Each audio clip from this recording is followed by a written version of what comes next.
Meus amores, nossa aula hoje será de história, falando sobre as capitanias hereditárias. Então, o rei de Portugal recebeu o relato de Martim Afonso de Souza que as expedições não estavam resolvendo os problemas do Brasil, infelizmente. Portugal passava por uma crise financeira e não tinha recursos para continuar colonizando o Brasil.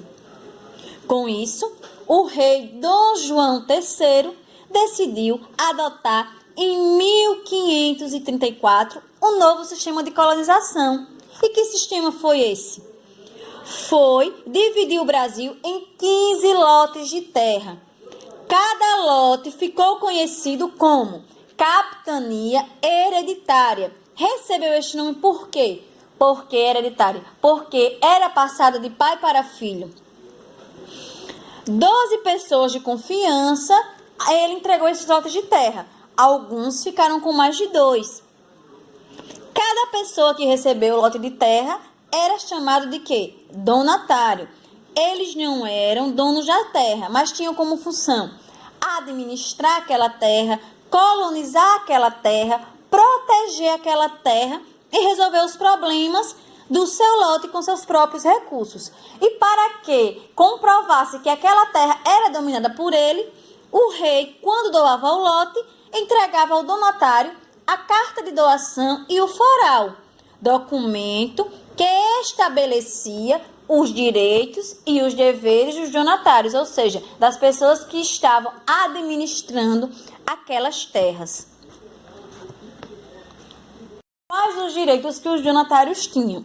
Tinham como direitos cobrar imposto, exercer a justiça estabelecida pelo rei, receber parte dos tributos, doar terras para quem quisesse plantar, cultivá-las, escravizar os indígenas e instalar os engenhos de açúcar, que era a grande fonte de renda e que era era um produto que valia muito naquela época. E os deveres: explorar e defender a capitania, colonizá-la, pagar impostos a Portugal e fazê-la progredir. As capitanias não tiveram muito sucesso como esperado. Vários foram os motivos que levaram ao fracasso, como, por exemplo, a quantidade de recursos necessária para gerir tão grandes pedaços de terra era enorme, então os donatários não possuíam. Muitos sequer vieram ao Brasil. Os ataques indígenas, que às vezes tornavam-se amigos dos franceses e holandeses, aliando-se a eles em troca de objetos, chamado escambo. A distância entre as capitanias, entre Brasil e Portugal, a comunicação era muito difícil e a falta de pessoas para trabalhar na lavoura.